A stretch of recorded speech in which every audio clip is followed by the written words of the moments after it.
And in 2024, with your voice and your power, we will win again.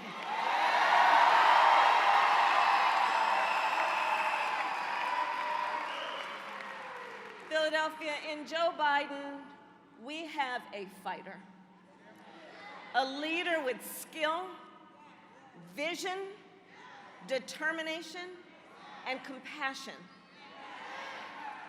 A leader who keeps his promises.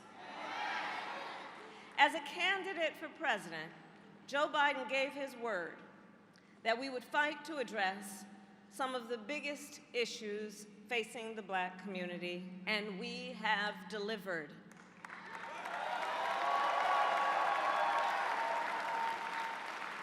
In 2020, Joe Biden and I vowed that we would lower the cost of health care like insulin. For far too many years, too many of our seniors with diabetes had to make the awful decision about either filling their prescription or paying their rent. And Black Americans are 60% more likely to be diagnosed with diabetes. So we capped the cost of insulin for our seniors at $35 a month.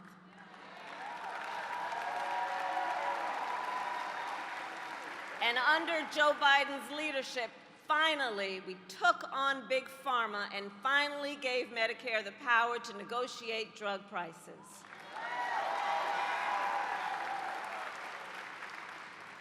We also took on the issue of debt, which makes so many people feel like they can never get ahead. Take, for example, medical debt. We are now making it so medical debt can no longer be included on your credit score.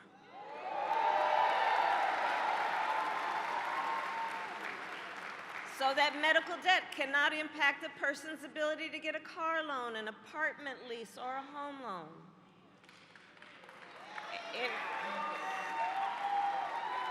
In 2020, we promised to forgive student loan debt.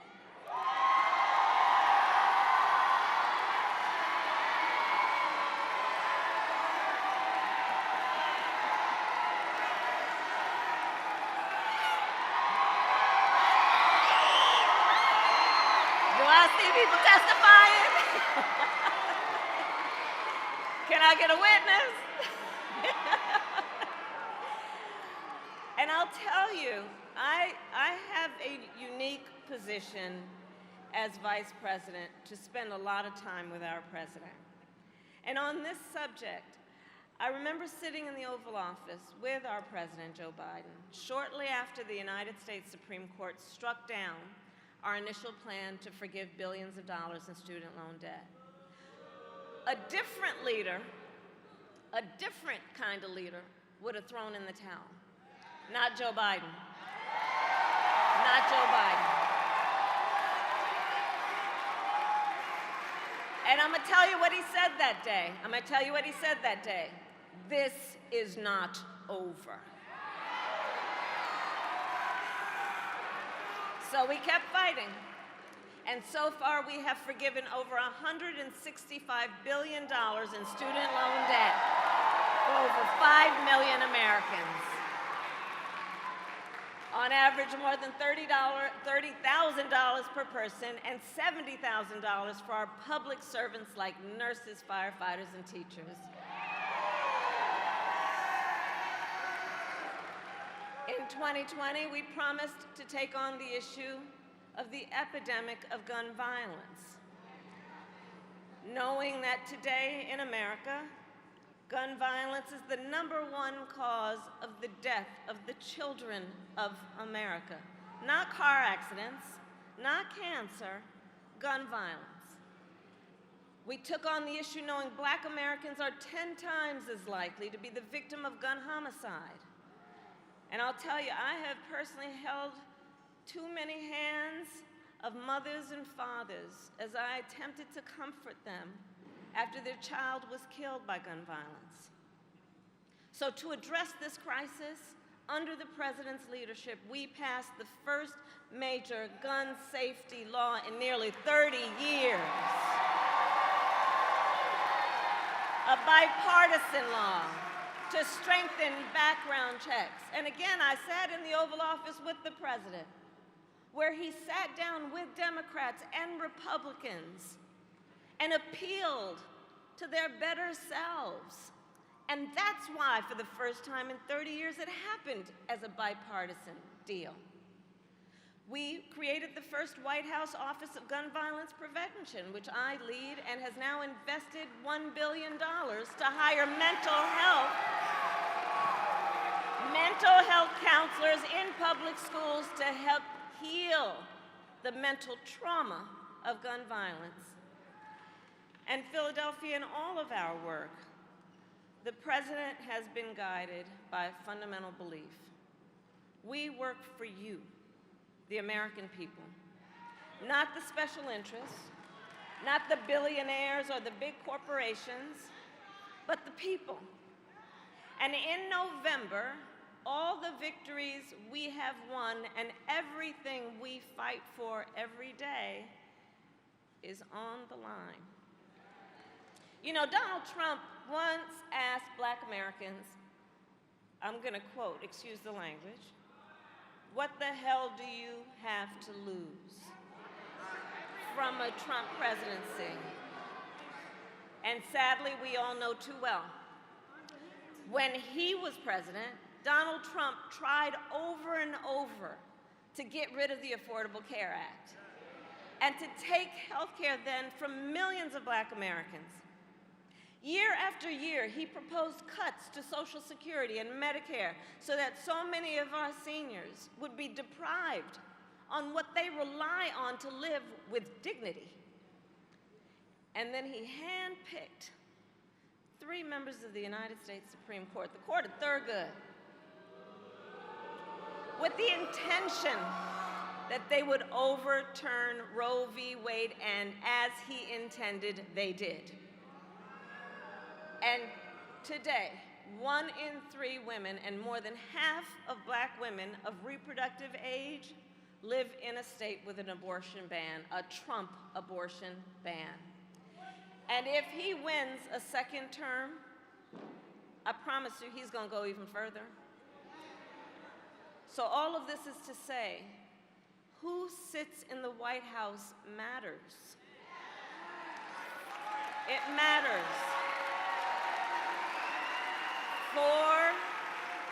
It matters for the people of America and for people around the world. As Vice President, I've now met with over 150 world leaders, presidents, prime ministers, chancellors, and kings. And I cannot tell you how many times one of those leaders has pulled me aside and talked about how much the world relies on us and on Joe Biden's leadership. His defense of democracy, his commitment to the ideals of freedom and liberty and equality, and his willingness to fight for these ideals. And as the people of Pennsylvania know, our president does not only know how to fight, he knows how to win.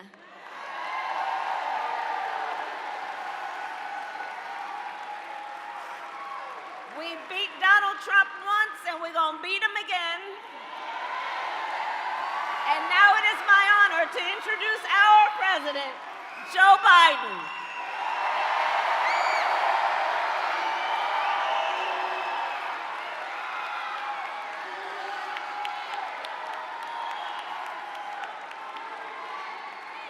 Hello, Philadelphia.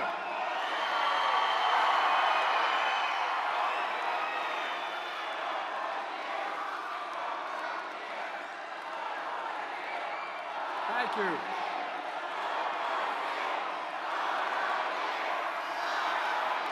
Thank you, thank you, thank you. It's good. It's good to be... It's good to be almost home. I just live down the road a little bit. Thank you, Kamala, for your partnership. It is a partnership. And how about another round of applause for our great Vice President? And she's something else. It's great to see so many friends, including my fellow Scrantonian, Senator Bobby Casey. Bobby, where There you are. Mayor Parker, Lieutenant Governor Davis, the Chair of the Congressional Black Caucus, Steve Horsford, the members of the CBC who are here tonight. If I introduce everybody, I'll be here all night. But look, while I couldn't be here, I'm thinking of our dear friend Congressman Dwight Evans. He's recovering, he's going to recover, he's doing well. And joining us are so many state and local officials from across the country, including a guy from my father's hometown where he was born, Baltimore, Maryland. They say it down Baltimore, not Baltimore. I want to introduce you to the governor of the great state of Maryland. Where are you, Gov?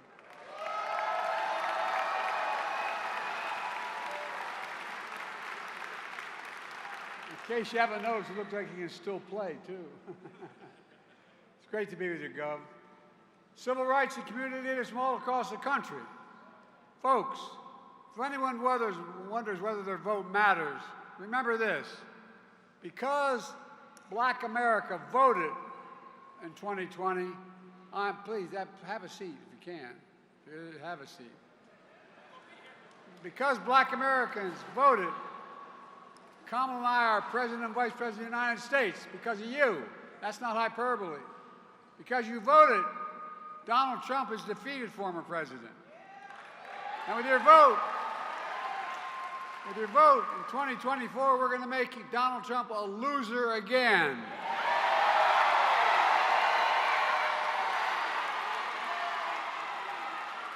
In 2020, throughout my career, and a lot of Philadelphians know this because I got so much help when I was running for the Senate in Delaware from Philly, black voters placed enormous faith in me. I've tried to do my best to honor that trust, staying true to the values set that we share, got me involved as a kid in the first place. Everyone's entitled to be treated with dignity and respect. Faith and family are everything, and we leave no one behind. But folks, I know it's natural to wonder if democracy you hear about, actually works for you. When justice is denied, how can it be working for you? When promises are broken, how can it be working for you? When you have to be 10 times better than everyone else to get the same shot, how can it be working for you? I get it. And I know there's a lot of misinformation out there. So I came today to speak the truth. The truth about promises made and promises kept. Do you remember when the pandemic hit? When 20 million people were out of work? When business and schools shut down? Emergency rooms were overwhelmed, and black folks were hit harder than anyone else. When Trump was president, he said this, he took responsibility for none of it. He said, it's none of my responsibility. When I came to office, I promised we'd do everything we can to get us through that pandemic. And that's what we did. That, folks, was a promise made and a promise kept. I promised to put racial equality at the center of everything I do, because I vowed I would have an administration that looked like America. Because you voted, we're invested in more than ever in the black families and communities. A promise made and a promise kept. A promise we'd start to reconnect black and brown and overlooked neighborhoods cut off by highways in the 60s, and decades of disinvestment as a consequence of it, including here in Philly. Well, we're changed that with the Recovery Act. Right now, you see all the construction going on the highways around here. A promise made and a promise kept. Look, I said I'd remove every lead pipe in America so every child can drink clean water without fear of brain damage. We're doing it. A promise made and a promise kept. I promised we'd also take the most significant action on environmental justice ever to remove the legacy of pollution that smothers fence-line communities. Because every child, every American deserves to breathe clean and fresh air. We're doing it. A promise made and a promise kept. I promised to access affordable high-speed internet, because now internet is just as important as it was in the days of Franklin Roosevelt, electricity was generations ago. We're delivering now because no child should have to do their homework at McDonald's when things are shut down. Sit in the parking lot with their parent to get it done. Another promise made and another promise kept. I promised to protect your health care. I protected and expanded the Affordable Health Care Act. That was Obamacare. It is still Obamacare. Saving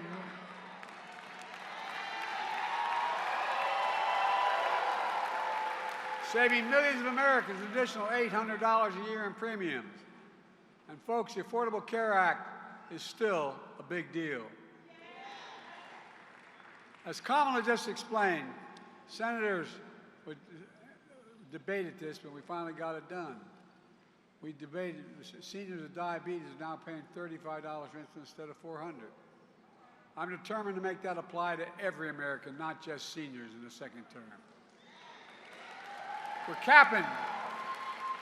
The bill we've already passed would cap total out-of-pocket costs for drugs for seniors beginning next year at $2,000 a year total, including cancer drugs that cost $10,000, $12,000, $14,000 a year. You pay no more than $2,000 a year.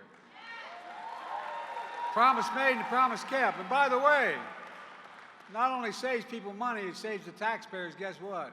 $160 billion cut in the deficit because Medicare doesn't have to pay those exorbitant prices. Folks, one of the reasons I got started and won the first time and subsequent times in Delaware is because of the best HBCU in America, Delaware State.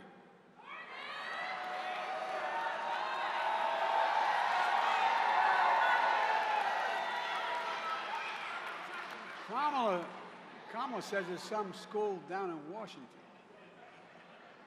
Anyway, HBCUs are incredible institutions, but they don't have the same endowments as other universities to fund research centers and do so much more.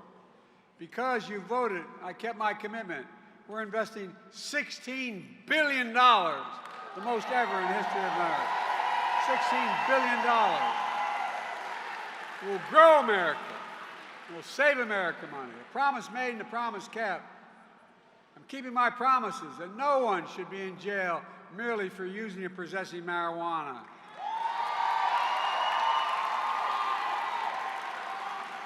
I pardoned thousands of people incarcerated for the mere possession of marijuana. Thousands. A promise made and a promise kept, and for the record should be expunged as well, I might add. Folks, it wasn't easy to get a lot of this done. In fact, obstacles every step of the way we faced. For example, Senate Republicans blocked the George Floyd Justice and Policing Act, but didn't stop me from signing a historic executive order requiring key elements of that bill for federal enforcement. That is, banning chokeholds, greatly restricting no-knock warrants, creating databases for police misconduct, and so much more. But we're still, and we did it with the support of George Bush's family, and we're going to finally get it all done. A promise made and a promise kept. I promised we'd beat the NRA, and we did. As Kamala mentioned, I signed the most significant gun safety law in nearly 30 years. A promise made and a promise kept. And by the way, I'm going to go back and once again ban assault weapons in America. I did it once. We'll do it again. Supreme Court blocked me from relieving student debt, but they didn't stop me. So far, I've relieved student debt for nearly 5 million Americans. A significant number are black borrowers. So you can chase your dreams, start a family, buy your first home, start a business, and so much more. And guess what? It grows the economy. It strengthens the economy. I'm going to keep it going. A promise made is a promise kept. And we're speaking of the courts. Because you voted, I was able to keep my commitment to appoint the first black woman on the United States Supreme Court. Justice Ketanji Brown Jackson. A promise made and a promise kept, and I appointed more black women to the federal circuit courts than every other president in American history combined. Every single president combined. And overall, we appointed 200 black judges to the federal bench. And guess what? The next president, they're going to be able to appoint a couple of justices, and I'll be damned if they're not going to. Look, if in fact we're able to change some of the justices when they retire and put in really progressive judges, like we've always had, Tell me that won't change your life when Trump justices are already gutting voting rights, overturning Roe, decimating affirmative action, and so much more. We're going to let that happen? We can't. No, we really can't. Now let's talk about Trump's MAGA lies. I don't have an hour, but we'll get a shorten it. Trump takes credit for sending all the pandemic relief checks alone. It's a lie. The truth is, the Congressional Black Caucus got that money passed. And when Kamala came to office with the help of the CBC, passed legislation that delivered more checks in the pockets of millions of Americans, including black Americans. $1,400 checks from the American Rescue Plan we passed. And then $300 a month per child, per family through the child tax credit, which cut child poverty in half for black families. And I'm going to get it reinstated in the second term. Folks, Trump continues to lie by saying black unemployment was at a record low on his watch. The fact is, record low unemployment happened on my watch, and we're going to keep it going. Black small businesses are starting up at a faster rate in 30 years because of what we've done. The racial wealth gap is the lowest it's been in 20 years because of our efforts. A promise made and a promise kept. I announced the most significant housing plan in 50 years. It includes first-time home buyers tax credit, building millions of affordable housing to bring rents down. New data shows 40% cut in the gap between home appraisals in majority white communities versus those of color, communities of color. You know, the same exact builder on either side of 95 build the same houses. If it's a black community, it's lower, the value for the very day it's built ends up being lower than the exact same house across the highway in the white community. We're doing everything we can to right that wrong. And guess what? We're taking on corporate greed to bring down the price of gas, food, and rent. Eliminating junk fees. Instead of getting charged $35 for an overdraft, it's $3 now, not $35. The bottom line is we've invested more in black Americans than any previous administration in history has. We've opened more doors for economic opportunity, including access to capital, entrepreneurship, workforce training, so you can build a life of financial freedom and create generational wealth, all while being the providers and leaders of your families and community. Another promise made and a promise kept.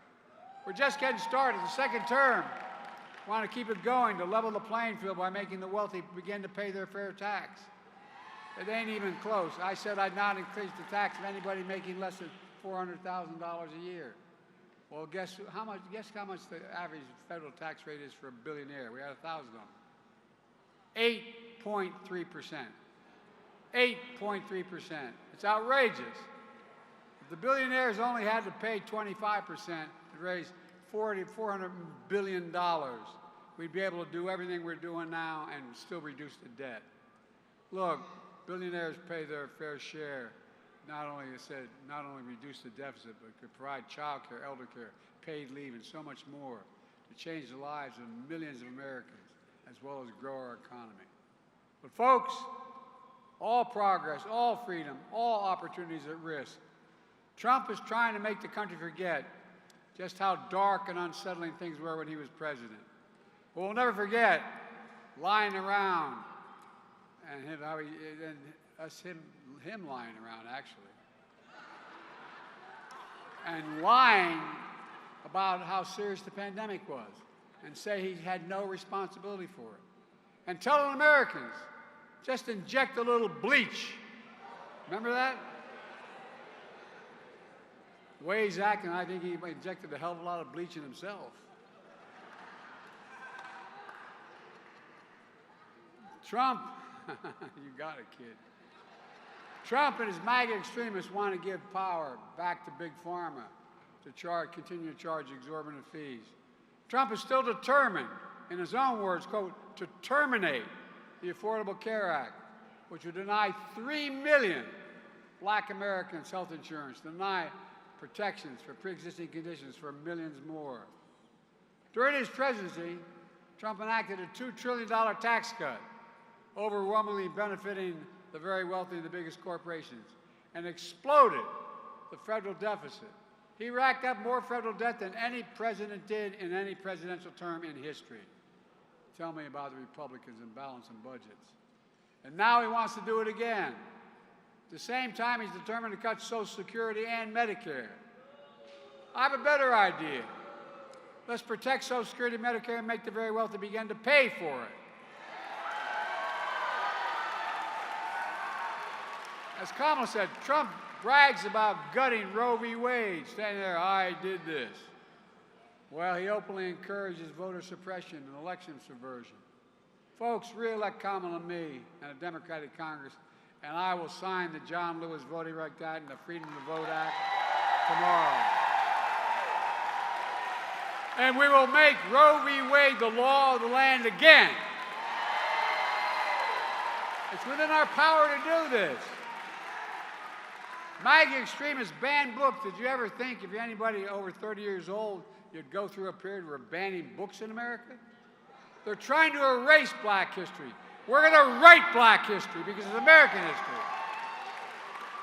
It's American history. Together we make history, not erase it. To me, the values of diversity, equality, inclusion are literally, and that's not kidding, the core strengths of America. That's why I'm proud to have the most diverse administration in history. It taps into the full talents of our country. And starts at the top with the Vice President. On Memorial Day, I proudly stood with a black man, the highest order, the first black Secretary of Defense, second black Chairman of the Joint Chiefs of Staff, black women heads of military units. We're overseeing the most diverse, strongest fighting force in the history of the world. And folks, the threat that Trump poses is greater in his second term than his first. It's clear that when he lost in 2020, something literally snapped in the sky. No, I'm serious. That's why January 6th happened, when he unleashed an insurrection. Now, he's running again, and he's clearly unhinged. He calls insurrectionists who stormed the Capitol patriots. Patriots. If reelected, he wants to pardon, quote, every one of them. Let me ask you, what do you think he would have done on January 6th if black Americans had stormed it? Think about this. What do you think would have happened if black Americans had stormed the Capitol? I don't think he'd be talking about pardons. It's the same guy who wanted to tear gas you as you peacefully protested George Floyd's murder. The same guy who still calls the Central Park Five guilty, even though they were exonerated. He's that landlord who denies housing applications because of the color of your skin. He's that guy who won't say Black Lives Matter and invokes neo-Nazi Third Reich terms. We all remember Trump is the same guy who unleashed birthism, the birthism lie against Barack. And then Trump tells you he's the greatest president. I love this one. He says he's the greatest president for black people in the history of America, including more than Abraham Lincoln.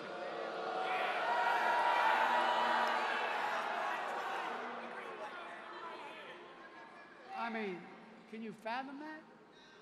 Where in the hell? Like I said, I think he injected too much of that bleach in his brain. I think it affected his brain. Some lies are so foolish they don't have to say anything about them at all. Maya Angelou said, when someone shows you who they are,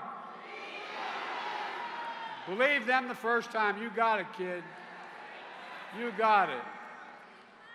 I'm showing you who I am, and Trump has shown you who he is. And today, Donald Trump is pandering and peddling lies and stereotypes for your vote so he can win for himself, not for you.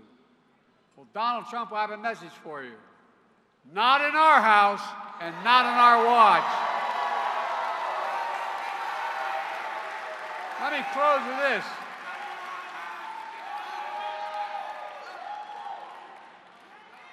Let me close with this. Folks, I know we have a lot more to do. When the full promise of America is not available to every person in this country, regardless of race, we've got work to do. But let's not lose sight of how far we've come. And the reason is you. The stakes in this election couldn't be higher. What's at stake is nothing less than the fundamental ideal of America defines America, that we're all created equal, endowed by our Creator with certain inalienable rights, and should be treated that way throughout our lives. We've never lived up to it, but we've never, ever before completely walked away from it either. And I'll be damned if I'm going to let Donald Trump be the reason to stop being American. I'll be damned if I'm going to let Donald Trump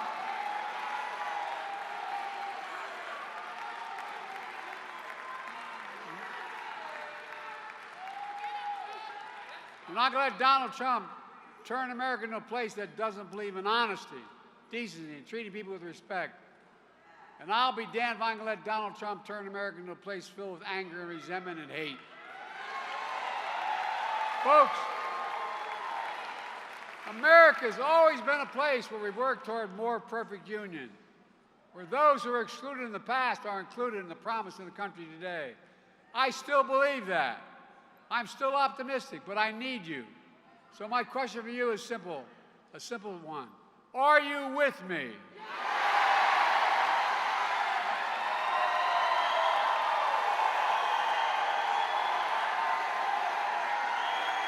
Talk to your family.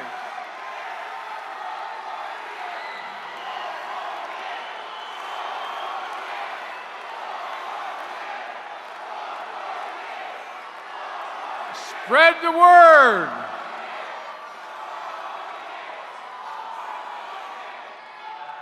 As the gospel song goes, we've come too far from where we started. Nobody told me the road would be easy. I don't believe he brought me this far, though, to leave me. My fellow Americans, I don't think the good Lord brought us this far to leave us behind. We just have to remember who we are. We're the United States of America, and there's nothing beyond our capacity when we act together. God bless you all, and may God protect our truth. Thank you, thank you, thank you.